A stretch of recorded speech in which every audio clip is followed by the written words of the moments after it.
tem uma pomba e o símbolo da paz. Olhe nas palavras e vejam qual que vocês acham que é. Cultura de paz. O que é cultura de paz?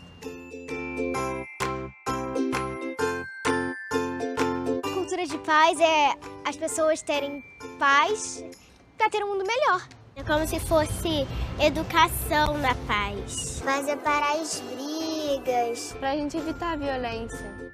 Desenvolvimento sustentável. É fazer coisas que beneficiem a gente no futuro. Ajudar o meio ambiente. Um monte de pessoas de mão dada. Diversidade cultural. Pessoas de culturas diferentes terem os mesmos direitos.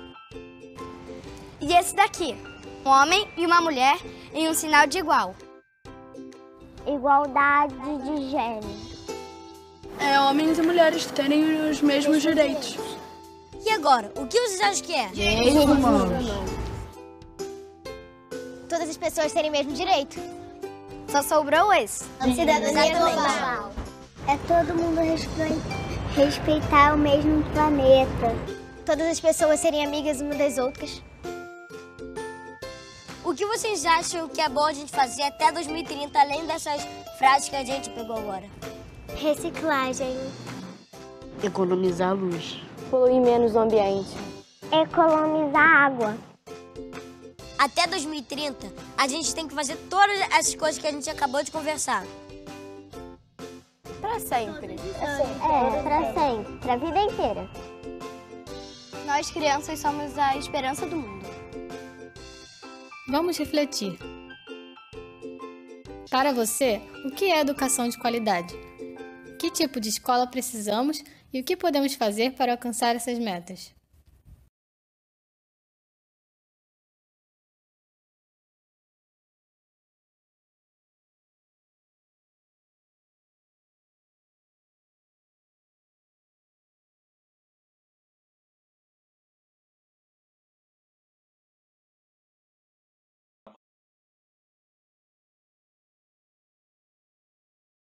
Trabalho na rede pública desde 2013. Entrei na Prefeitura de São Bernardo, a qual fiquei até 2020. E aí, no ano passado, eu exonerei São Bernardo para ficar na Prefeitura de Diadema. E eu também dobro a trabalho assim na Prefeitura de São Paulo, a qual estou desde 2017 trabalhando com educação infantil. Minha principal experiência, assim, foi e é com creche, assim, a qual pretendo voltar. Que eu gosto muito da possibilidade do trabalho com a ludicidade. Acho que a gente consegue despertar o desenvolvimento, né, nas crianças, enfim, qualquer pessoa, na verdade, por meio da ludicidade. Inclusive, no fundamental, uso bastante jogos, assim, para trabalhar matemática, eles adoram. A vida inteira esteve voltada para a arte, no geral, adoro desenho, música, assim, sempre fez parte da minha vida, não só na escola, mas nas escolas de música, até enquanto terapia pessoal, assim, eu uso bastante a música. Atualmente eu fiz uma segunda graduação em artes e artes visuais e tenho especialização também em arte-terapia e artes e musicalidade. Então, essa questão da arte, assim, está sempre em volta, assim, na minha. Como é que está sendo agora presencialmente? Vocês estão em transição desde fevereiro e até julho permaneceu a greve, então ainda uma resistência, né, essa imposição da volta às aulas. Como é que está agora? São Paulo, nas duas redes, no estado de São Paulo, no geral. Exato. Eu entendi. Sim. Aí o que acontece? Em Diadema, a gente voltou com presencial mais ou menos em maio, acho. Maio, início de junho, que a gente voltou com presencial. Em São Paulo, a gente já estava vindo desde abril, desde que adiantaram o recesso na verdade, para organizar como a gente ia voltar. Okay. Essa é a verdade, porque até o início do ano a gente não tinha nenhum panorama de como iriam fluir as coisas durante esse ano, se ia continuar no sistema do ano passado, se ia haver alguma outra alternativa, se ia manter as plataformas que nós utilizávamos para as aulas online. Então, a gente foi, né, nesse processo de adaptação. Aí, São Paulo, inicialmente, a gente voltou com metade da turma. Aí, mais ou menos junho, julho, a gente abriu-se um revezamento. Então, a turma que vinha no início do ano começou a revezar a cada 15 dias, com a turma que não estava vindo. O que, sinceramente, não considero tão positivo na questão mais prática, porque houve uma quebra de rotina, assim, as crianças que estavam adaptadas, revezando com as crianças que não, muitas delas, por exemplo, algumas até hoje têm dificuldade de como segurar um lápis. Ok. Que era coisa que poderia ter sido trabalhado desde o início do ano.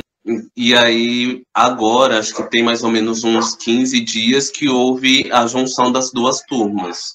Que aí é uma nova adaptação, porque é uma turma com uma rotina, outra turma com outra, então a gente está trabalhando esse processo de adaptação entre eles e também de adaptação entre os conhecimentos de cada um.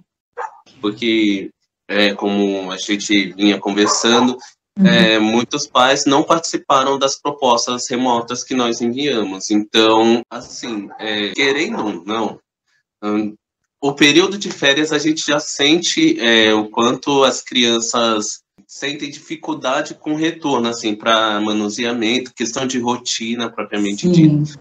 Então, e algumas crianças só retornaram agora em junho, então ficaram praticamente 1 ano e meio sem contato tanto com rotina, quanto com recursos, quanto algumas até com relação a convívio mesmo, porque algo que a gente percebe, assim, principalmente com os menores, é a questão da carência afetiva, que aí eu não considero que é uma questão das crianças, acho que é uma questão humana, porque nós, adultos, mesmo quando a gente retornou do recesso, assim, era visível quanto os professores estavam carentes, assim, dessa interação entre a gente e as crianças.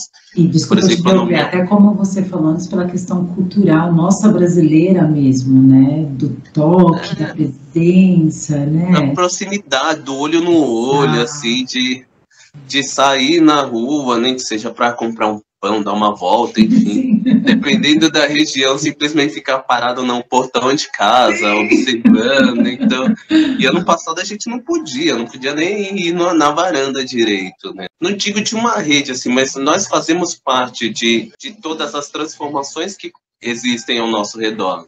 Se eu vejo alguma situação e eu não tomo partido com relação a isso, eu estou tomando algum partido. Sim.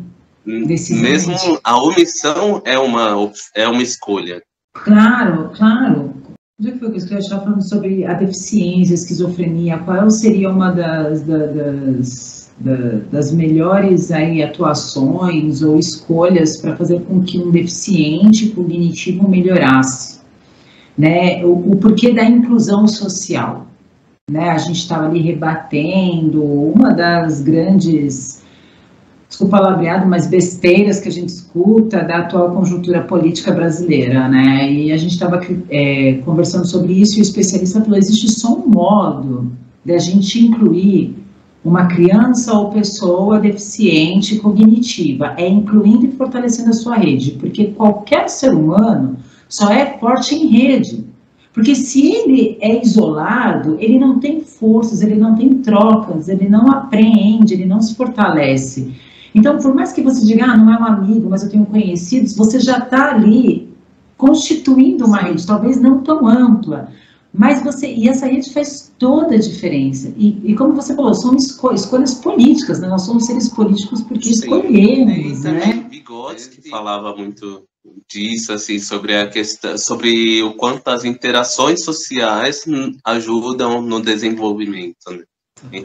Eu acredito muito nisso, que somente partindo da interação que a gente consegue desenvolver, reconstruir e desconstruir algumas partições, assim, algumas predisposições que nós temos, assim, que muitas delas vêm desde muito cedo, né? Desde o primeiro convívio com a família, práticas. Então, a gente só consegue refletir e até refutar ou, de repente, até firmar determinados conhecimentos a partir do momento que a gente tem conhecimento de que há outros campos. Sim. É um dos motivos, essa é uma das minhas grandes críticas quanto ao extremismo, de qualquer posicionamento, tanto de esquerda quanto de direita, enfim. O extremismo, de você não conseguir, pelo menos, ouvir o outro lado. Uma das críticas, por exemplo, de muitos professores, é que muitas das leis que são aprovadas sobre educação, muitas vezes nem passam por professores, não perguntam para os professores que estão ali no dia a dia como são as coisas, como funcionam, que é até um dos casos do que aconteceu nesse período de pandemia. Quiseram que voltassem às aulas, que tinha que ser feito e tal, e nós tivemos que correr atrás, nos formar, nos informar. Como a gente conversou mais cedo, eu tenho facilidade, sim, com informática e tal, mas, por exemplo, com edição de vídeo eu não tinha. Então, fui correndo atrás para aprender. Algumas amigas minhas conseguiram, outras já tinham dificuldade de gravar. Então, às vezes, coisas que, para mim, assim, eram simples, tipo, como cortar um vídeo. São coisas que elas levaram muito tempo para aprender, e essa questão de que os professores precisaram se formar, se informar, repensar nas próprias práticas e em tudo que a gente tem de experiência. Por exemplo, eu já nos meus 9 anos de educação, algumas professoras bem mais antigas, algumas já para se aposentar, tiveram que repensar em tudo que elas, todas as experiências que elas tiveram até então, e reformular tudo de modo que fosse acessível para as famílias, porque uma coisa para a gente, por exemplo, é pensar numa proposta, fazer um planejamento, tudo de algo que a gente queira desenvolver na criança. Uma coisa é a gente fazer esse planejamento pensando em sala de aula, porque a gente sabe onde consegue cutucar, puxar mais para as crianças. Outra coisa é a gente entregar isso pronto para as famílias, de modo que o pai entenda o que ele precisa estimular na criança e não ele fazer por ela. São alguns pontos que a gente chega a conversar bastante com as famílias, e que não é uma questão de que a gente está passando para que você faça por ela, é uma questão de que você ajude ela a refletir sobre isso. Faz parte de um processo assim que demandou muito tempo. A gente teve muita informação, muitos professores foram fazer outra faculdade, outros cursos, outras especializações. Eu, por exemplo, sou um desses que fui fazer uma segunda graduação. Uma das grandes preocupações que a gente teve nesse período foi com relação a enxergar as crianças enquanto indivíduos também. Porque na sala de aula, assim, principalmente no nosso caso, rede pública, nós temos crianças desde aquelas que não têm alimentação, quanto aquelas que enfim, têm tablet, que nem eu tenho, mas enfim. Então a gente tem essas duas realidades. Então a gente sempre pensava, vou dar tal proposta, mas será que a criança vai ter esse recurso? Ela vai ter, por exemplo, será que ela tem condições de pegar, sei lá, 2 copos de farinha para fazer massinha? Okay. Que é aquilo, querendo ou não, é um alimento. Então a gente tem que pensar nisso. Será que as crianças têm condições de suprir essa situação, ou de que forma a escola consegue viabilizar de modo que ela tenha acesso a esse material, recurso, enfim. Então, por exemplo, até para as próprias aulas, assim, a gente pensou, vamos mandar material escrito, mas as famílias, será que todas as famílias, os pais sabem ler? Exato, boa pergunta. Os pais vão ter disponibilidade para ler o material para a criança? Porque às vezes o pai trabalha o dia inteiro, chega cansado e não tem. Então, o que a gente optou? Vamos fazer a contação de história por meio de vídeo. Então, a gente ia lá, gravava o vídeo.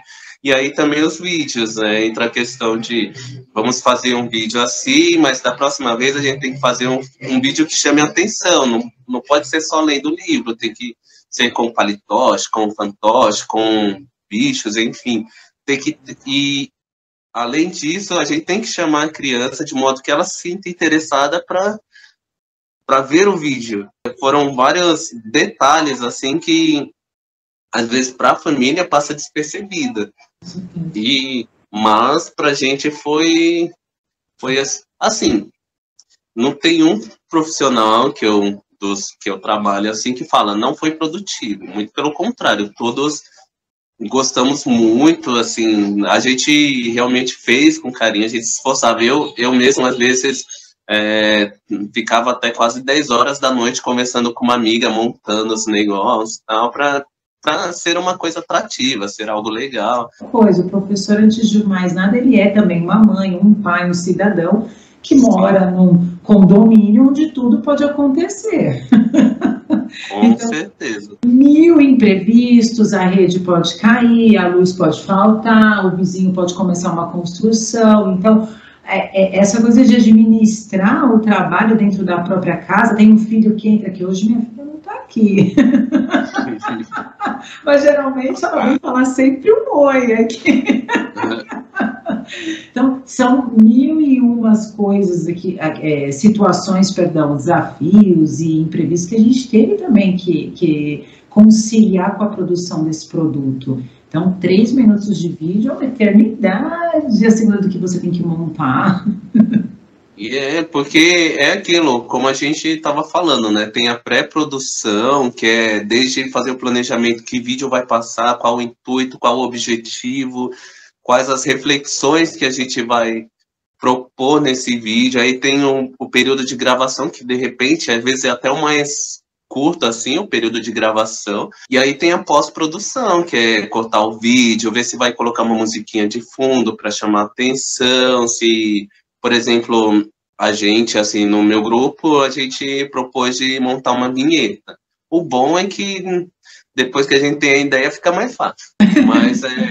Mas para montar a vinheta, assim, como fazer essa preparação, como a gente vai estruturar a metodologia de chamada para o vídeo, se vai colocar, por exemplo, educação infantil, que a gente sempre coloca uma musiquinha antes de iniciar o vídeo. Então, esses momentos, assim, às vezes, beleza, o vídeo ficou 3 minutos, e ainda tem essa, né?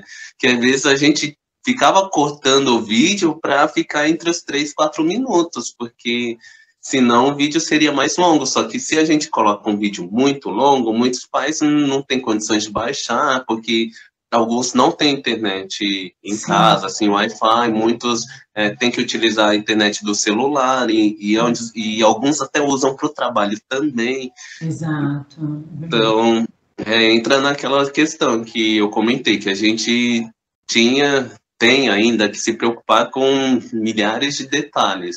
E até, voltando, né, a questão de como está sendo essa volta, um outro ponto, assim, que acaba chamando a atenção, assim, e causando preocupação, é que oficialmente a Covid ainda está presente. Exato. O vírus ainda circula. Em São Paulo, acho que esses dias tivemos 2 dias, assim, que não teve nenhum caso de morte por Covid, mas ainda temos o vírus. Então, quando há situação de suspeita, assim, em sala, a gente suspende a turma. Até então, não tive nenhum caso, assim, nesse período, mas ainda faz parte da realidade. Então, se tiver caso, há o afastamento. A gente volta ciente disso. Então, é uma preocupação. A gente cobra bastante a questão do atendimento aos protocolos, principalmente, por exemplo, que é algo que acontece muito na minha sala, que a gente pede sempre a troca de máscaras. Normalmente a gente faz mais nesse momento de lanche, porque querendo ou não, já tirou a máscara, corre o risco de molhar, vira e mexe acontece, de repente derruba o suco, alguma coisa assim. Então, e muitos pais não mandam essa troca, e é aquilo, isso faz parte de um protocolo que não é porque a gente é chato ou qualquer coisa, é até por precaução da própria criança. Exatamente, porque assim, voltando, eu não consigo sair dessa tela. Voltando à conjuntura política, se tivéssemos tido estratégias, né, de atendimento à população infantil e educacional, isso já teria sido naturalizado. Sim. E também, assim, uma coisa que não vem sendo levada em consideração é que a greve, por exemplo, do município de São Paulo, dos professores, o pedido era vacinação. Não era nem aumento de salário, nem nada. O que a gente queria é que houvesse a vacinação, pelo menos dos profissionais, antes de retornarmos às atividades. Todos os profissionais, inclusive, não eram só os educadores, eram todos os profissionais envolvidos. E aquilo, que é algo que eu conversava bastante, assim, que é o meu ponto de vista, assim. Né? A questão não é só vacinar, por exemplo, não seria, no caso, na época, vacinar só os professores, porque antes das crianças interagirem com a gente, já tinha o pessoal da secretaria fazendo matrícula, já tinha o pessoal do apoio e limpeza ali, fazendo manutenção da escola. Então, eu defendi a ideia de que tinha que vacinar primeiro eles, não era nem os professores. Porque antes do convívio com a gente, o convívio com os pais, assim, tinha toda uma gama, assim, eu falava que eu converso bastante com as meninas do apoio e tal, eu falava, eu brigo sim pela minha vacinação, mas eu acho que antes de vacinar a gente, precisa vacinar vocês, porque beleza, eu tô com a minha turma lá na época seriam 15 crianças, só que elas tinham interação com todas as crianças da escola. Foi um dos motivos pelos quais a greve foi até junho, julho, e mesmo assim só foi até esse período porque, na verdade, começou a vacinação para todo mundo, mas principalmente porque eles queriam forçar a volta às aulas. E mesmo nesse período, assim, eles começaram com a vacinação de profissionais por faixa etária. Então, por exemplo, eu voltei a atuar antes de me vacinar. E como eu falei, as aulas a gente já estava dando desde abril. Então, tem altos riscos aí, né? Então, entra aquilo, é uma questão política, assim, eu dei sorte, de certo modo, assim, que o meu grupo de pais esse ano vem sendo bem compreensível com relação às situações, mas tenho colegas que não, tenho colegas que os pais até hoje brigam, por exemplo, se há necessidade de um afastamento, alguma coisa do tipo. Essa sempre foi a nossa briga enquanto professores, né? Sim. Principalmente nesses últimos tempos. E aí entra a questão do desenvolvimento das crianças. Queria chegar e agora, queria aproveitar essa deixa. Quais são as suas maiores preocupações em relação a esse período e o futuro próximo aí em relação à educação? Então, acho que, assim, de todos os profissionais da educação, a preocupação principal, assim, é que esse um ano ele vai surtir efeito por mais uns 2 ou 3. Assim, isso é bem visível. Eu cheguei até a montar, assim, um vídeo tentando incentivar os familiares a participar das propostas remotas, tal, em que eu falava que a aprendizagem é uma coisa que precisa ser exercitada, tanto quanto a fala, quanto outras situações, assim. A gente precisa ter o hábito de escrever, ter o hábito de leitura, e aí, para as crianças, por exemplo, eu vejo professoras do 2º, 3º ano comentando que as crianças estão com dificuldade de fazer o cabeçalho, coisas que a gente passa no 1º ano. Okay. Então, e por quê? Porque ficaram 1 ano e meio, quase aí, sem ser estimulada a fazer e tal. A rotina que você falava antes, né? O exercício diário, né? Então, por exemplo, essa questão que eu comentei também de crianças, no caso da minha turma do infantil, no 2º semestre, com dificuldades no manuseio de lápis, por exemplo, isso mostra o quanto essa falta da rotina, assim, dos hábitos, surtiu efeito na aprendizagem das crianças. Então, eu estou sempre conversando com os pais, assim, principalmente a gente vê o quanto tem sido nocivo, assim, para as crianças esse tempo fora da escola. Então, estou sempre estimulando para mandar para a escola, se for um período que, de repente, sei lá, precisou viajar, alguma coisa de família, eu falo, ó, faz um exercíciozinho em casa, procura, puxa alguma coisa que a gente já passou, ou por exemplo, no infantil teve reunião esses dias, aí a mãe falou, eu não consigo conversar com ela, tal, a única coisa que eu sei que ela gosta de fazer é desenho. Eu falei, então, já que ela gosta de desenho, fala para ela, vamos fazer um desenho para o seu professor, tal, para estimulá-la a continuar nesse hábito, assim, e a coordenação motora fina, por exemplo, entre outras questões. Tem criança, por exemplo, que tem algumas crianças com problemas de coordenação mesmo, assim, não só da fina, mas de correr. Tem criança que se machuca indo para o parque, assim, por ter ficado muito tempo sem explorar. Então, quer gastar as energias acumuladas de um ano atrás, aí acaba não prestando atenção, assim. Então, mas é algo que, assim, a gente sentiu, e a gente sempre sente, mas esse ano foi muito mais visível, assim, o quanto a escola, no geral, faz falta na rotina mesmo das crianças, sabe? Então, essa é uma das minhas preocupações. A outra, que é algo mais pessoal, que é algo que eu sempre tive em mente, assim, desde a creche mesmo, é a questão das interações sociais.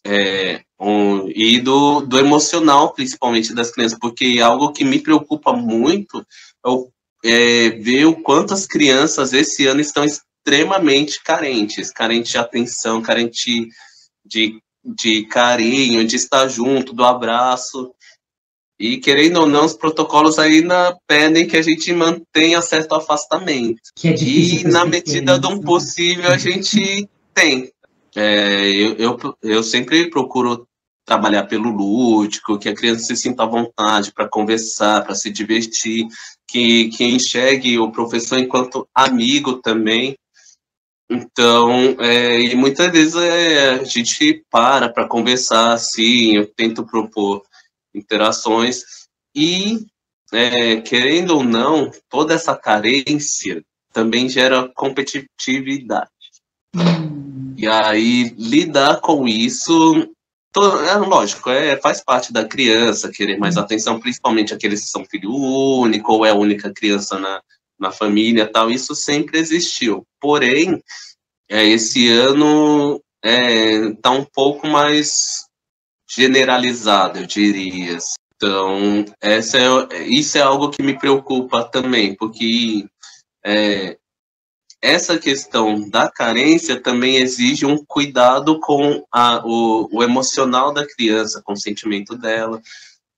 E isso sempre é um desafio para os educadores, porque cada criança é de um jeito, tem uma realidade diferente, cada ser humano é de um jeito, né? Sim. Tem uma realidade, uma cultura diferente. Então, conseguir trabalhar com eles essa questão num momento em que eles ainda estão num processo de desenvolvimento tem sido um desafio. Assim, lógico, eu acho importante que cresça, saiba ler, saiba escrever e tal, mas é importante que tenhamos sujeitos que tenham consciência do próprio emocional, que consigam lidar com ele, tenham não sei se exatamente o termo seria uma base forte, mas consigam lidar com o próprio sentimento, sabe? Que não seja por meio de quebrar as coisas, destruir e tal, que seja de uma forma que pelo menos reconheçam o próprio sentimento e consigam expressá-lo, seja por meio do diálogo, de um desenho, de uma música, enfim. A partir daí eu queria colocar uma coisa que nós falamos anteriormente, seria legal a gente colocar aqui também, que é a importância da arte, da poesia, da musicalidade, da arte e educação nesse processo. Seria interessante que as pessoas, desde a infância, pudessem ter esse espaço. Às vezes você sente que talvez na educação a gente esteja ainda um pouquinho engessado, tentar manter só aqueles números, aqueles padrõezinhos ali, de algumas metas a serem alcançadas ao pé da letra, e às vezes a gente esqueça que essa essência que a gente esteja precisando, talvez até para fazer com que essa frustração, essa ansiedade, essa carência que, sobretudo agora, a gente está sentindo, inclusive entre adultos, imagina entre crianças, possa ser colocada para fora em um modo mais natural, mais visceral, menos patológico, se a gente quiser dizer, né, porque você colocou aí talvez de uma maneira diferente daquela destrutiva em geral, né, que pode se manifestar em várias maneiras. Então, eu sou suspeito para falar do assunto, porque minhas especializações, assim, minha vida inteira sempre foi relacionada com arte. Para mim, esse é um dos principais caminhos. Muitos estudos até indicam que a arte é uma forma de você exteriorizar coisas que você, às vezes, não consegue expressar pela palavra, tal, não sabe nem dizer exatamente o que é. Mas é por meio da arte, da música, da pintura, por exemplo, você se expresse ou se liberte, de certa forma, assim, de uma forma alternativa. E eu sempre utilizei muito a música, seja por meio dos instrumentos, seja ouvindo músicas, assim, as crianças, principalmente as menores, assim, eu sempre levo um rádio, se bem que as do fundamental também. Então, já teve dia, assim, que eu cheguei no fundamental, lá, para a minha turminha do primeiro ano, eu não coloquei música, e ele, professor, você não vai colocar música hoje?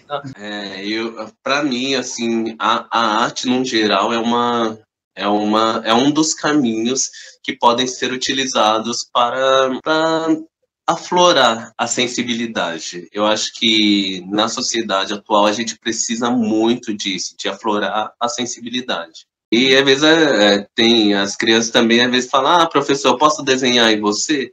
E eu penso, por que não? Porque afinal, tipo, até essa demonstração deles quererem se expressar assim, desenhando em mim, mostra o quanto eles sentem aqui um significado naquilo, sabe? O quanto eles querem que eu faça parte de qualquer coisa que eles estejam sentindo naquele momento.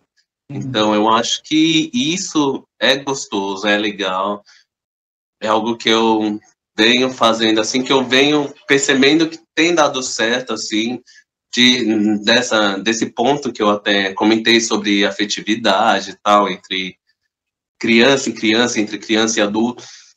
Então, para mim, a arte é um dos principais caminhos para a gente respirar nesse mundo. Vamos conversar um pouquinho, ainda mais você enquanto professor negro de educação infantil e fundamental no estado de São Paulo, em escolas públicas. Como que é a população que você atende?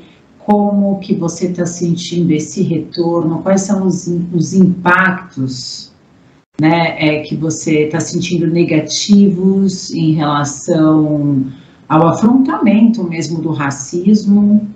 E se existe um aspecto positivo nesse pós-pandêmico que está iniciando, qual é também? Eu convivo duas regiões, assim, mais de periferia, assim, podemos dizer. Então, tanto São Paulo, apesar de ser próximo a Interlagos, ali já é num bairro mais carente, eu diria.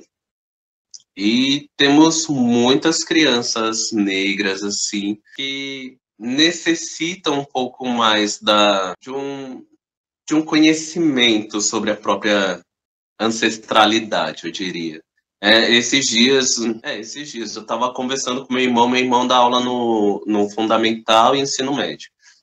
E ele falando que está reformulando alguns conteúdos que ele dá na sala por causa da discussão do racismo reverso. Essa é uma discussão. E aí é uma questão que precisa ser, sim, sem dúvidas, discutida e refletida até sobre se existe mesmo, porque a questão do racismo é toda uma questão não somente cultural, mas histórica, assim, tem uma série de situações, assim, não é o fato de, tipo, eu não gosto de você porque... Não é simplesmente o fato de eu não gosto de você porque você é negro. Tem toda uma questão social, estrutural. Quantos negros a gente vê sendo assassinado porque foi confundido com, seja lá pela desculpa que usem, marmita, guarda-chuva, enfim. Enquanto a gente vê casos, por exemplo, esses dias teve um caso de um branco quebrando umas coisas no aeroporto. E se fosse um negro, como ele seria visto? Ou, por exemplo, diversas reportagens que a gente ouve, pessoa é traficante, tal, blá, blá, blá. E quando é um caso de uma pessoa branca, assim, já muda o contexto para, tipo, homem bonito, tal, foi pego com tantas possibilidades. Então, por que há essa disparidade, assim, com relação aos argumentos utilizados? Por exemplo, exatamente nessa questão, eu, enquanto um homem negro, consciente da minha ancestralidade e, enfim, de uma série de questões estéticas também, por exemplo, o uso dos dreads, antes eu usava tranças, hoje em dia são dreads mesmo, também uso brinco, tenho tatuagem, então todas essas questões, assim, são embates sociais, porque as pessoas, querendo ou não, ainda é muito visível a questão, principalmente do homem, enquanto ter que firmar aquele machismo, enfim, não tem outro argumento. Tem que firmar aquela virilidade que é o machismo, tipo, de ser o dominante, ser bravo, essas coisas.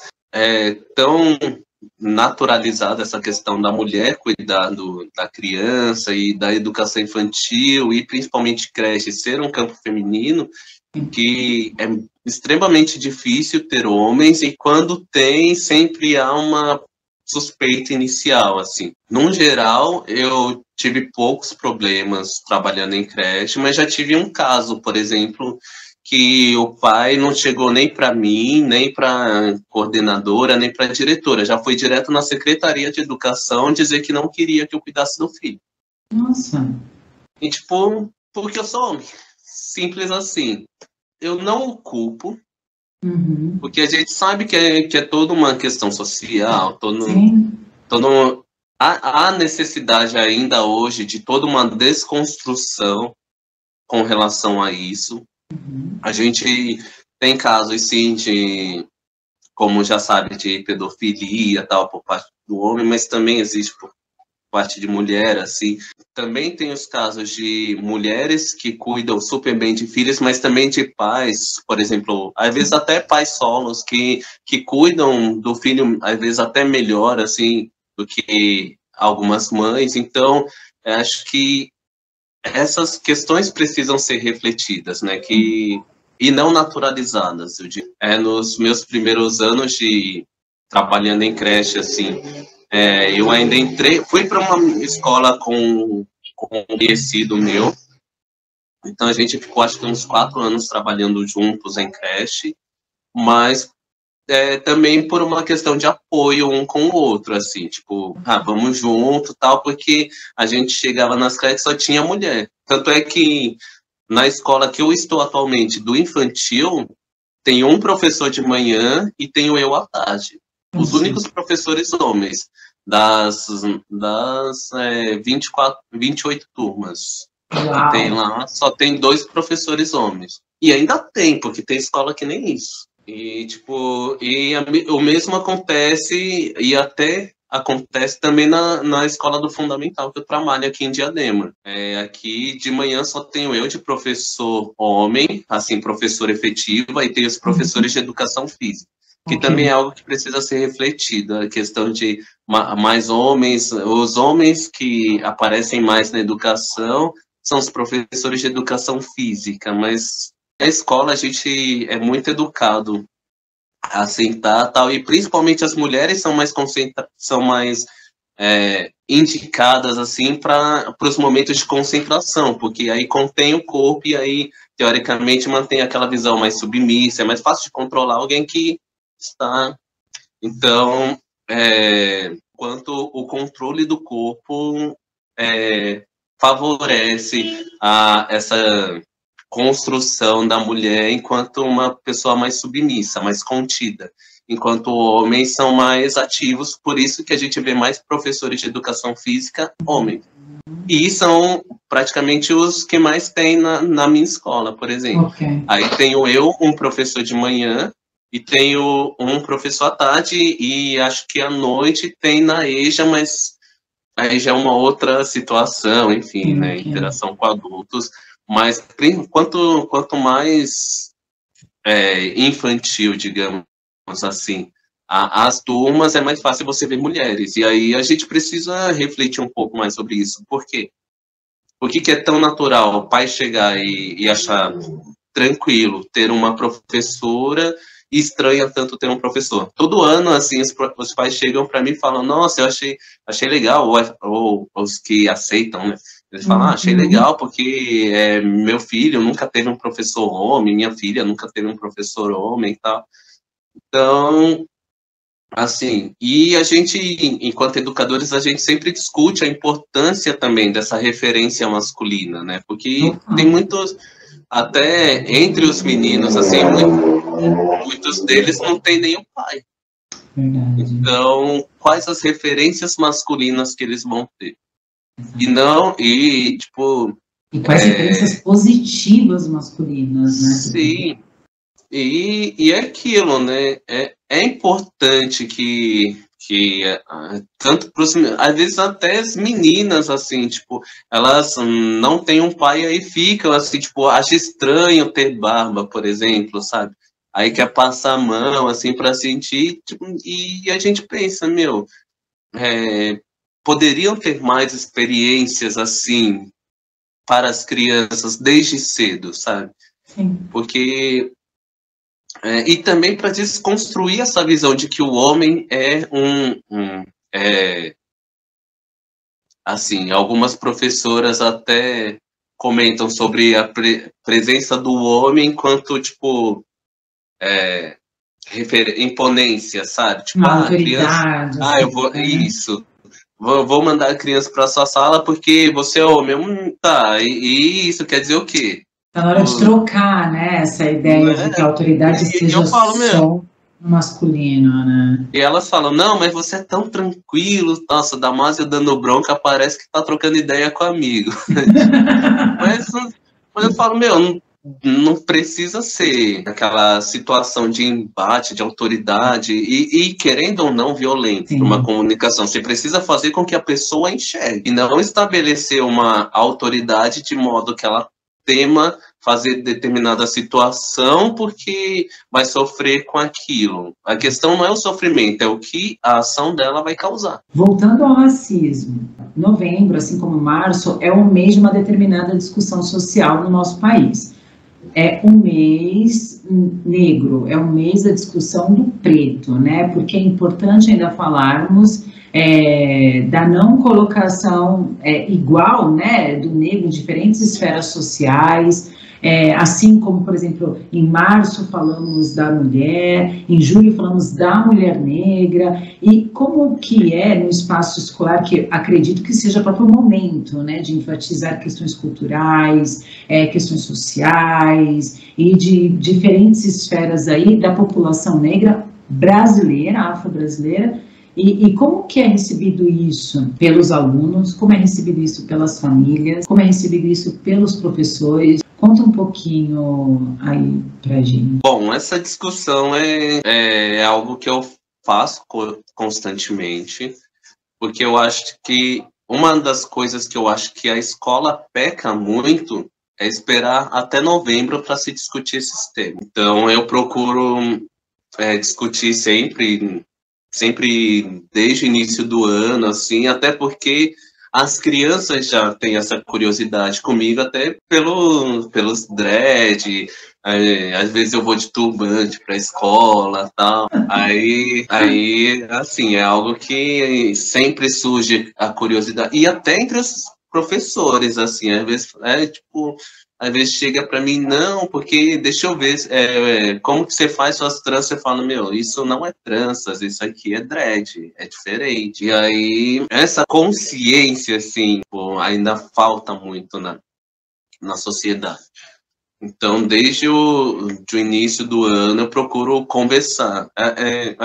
Algo que eu vejo bastante é que tanto as crianças quanto os familiares sempre têm curiosidade sobre o assunto, porém, questões religiosas, culturais, enfim, a gente sabe de todo o histórico do quanto qualquer coisa relacionada ao povo preto, assim, é considerado pejorativo ou do mal, enfim. Infelizmente, né?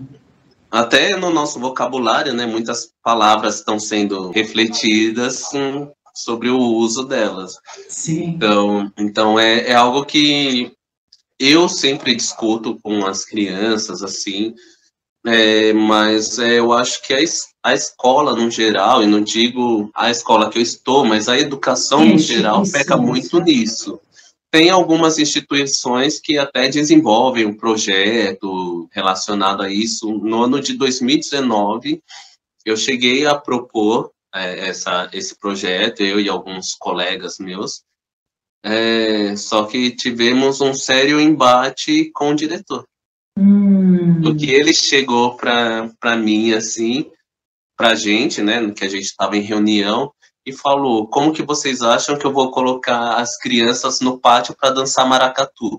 Qual a relação de uma coisa com a outra? Primeiro, que o maracatu nem é africano, enfim. Aí eu acho que quem precisa de uma formação é o próprio diretor, mas enfim. Mas aí, e também situações de, tipo, eu fui uma das únicas pessoas que esse diretor chegou no segundo semestre falando para eu vender meu peixe para os pais. E aí eu fui o único profissional da escola que o diretor chegou e falou, vende seu peixe para os pais. Eu, segundo semestre, se os pais ainda não conhecem o meu trabalho, eu não sei o que eu posso fazer. Explica um pouquinho melhor para mim essa história do vende seu peixe, porque ele queria que você explicasse melhor para os pais, para a comunidade escolar, o seu papel na escola, porque ainda existiam pessoas que não tinham te entendido como profissional da educação, é isso? Então, na verdade, ele ainda não tinha, né? Porque todos os pais sempre elogiaram o meu trabalho e tal, todas as mães da escola. Eu saí da escola depois, assim, aí as mães vinham, né, me procurar na escola ou perguntar onde eu estava dando aula, vieram dizer que não queriam que o filho mudasse, por que eu não ia para a escola do filho deles para continuar com a... Então, é aquilo. E aí entram duas questões, que eu não sei qual foi a mais aflorada. Eu não sei se é porque eu era um homem na educação infantil ou se era porque eu era um negro na escola, enfim. Mas eu acredito que foram os dois. Desde o início do ano ele vinha com diversas cutucadas assim, tá? Então já não era novidade, né? Mas são situações que infelizmente a gente passa. E não tem aquela, não, ou a fala de uma professora nessa mesma escola, nesse debate. Eu não me sinto confortável de falar desse assunto. Eu pensando, tá, mas qual é o desconforto de falar sobre uma realidade social? Que aí a gente remete àquele discurso falado antes sobre o racismo reverso, né? Que não é uma questão só social. Não tem como um branco sentir preconceito racial do momento que a população branca é economicamente ainda avantajada. Existe um plano econômico aí que diferencia o acesso à riqueza da população preta mundial. A população preta que acessa essa diferenciação econômica é muito pequena ainda. Então, não tem como a gente colocar a balança ao contrário ainda. Ainda não. Então, é um discurso infundado, né? Sim, e até questões estéticas, né? De padrões de beleza. Agora, é algo que eu venho discutindo bastante, é que hoje em dia a gente ainda consegue ter algumas referências. Mas, por exemplo, quando eu era pequeno, assim, eu lembro que referências de heróis, por exemplo, eu não tinha. Os apelidos na escola eram normalmente Neguinho do Pastoreio ou Saci. Tipo, ou, Histórias por que exemplo, a o caso Silvia do tá Babu da Globo, que era que vinha de babuíno, sabe? Sim, sim. E que depende, na minha época era a dançarina ali do carnaval, pontualmente pelada, dançando Lógico. na ponta do pé. Então, qualquer lugar que eu entrasse, sabe dançar um samba, samba pra gente, como se eu tivesse que aprender a entreter. Não que sei como tenha algo contra a dança, ao contrário, a dança é a minha manifestação de expressão artística, assim, mais aflorada. Mas isso pode ser perverso. Sim, é que a questão não é o que, mas o que está por trás disso, né? Que nem eu também sempre ouvi, mas você é negra e não sabe sambar? Eu falei, sambar, não sabia que isso estava geneticamente, fazia parte, assim, sabe? Entre outras coisas, querendo ou não, o negro ainda é muito objetificado, né? Tanto o homem, mas principalmente a mulher. Sim. A mulher ainda é utilizada muitas vezes como objeto de desejo, assim, de corpo, né? E a hipersexualização do corpo negro, sim, né? Ainda é muito frequente, é muito natural, infelizmente. Né? Sim. E isso é algo que precisa ser refletido também, né? No meu caso, enquanto homem negro, eu vejo bastante falas de, tipo, de mulheres brancas falando, eu queria um Michael B. Jordan, mas, tipo, além da estética dele, o que exatamente há por trás disso, né? Tipo, e com mulheres, então, nem se fala.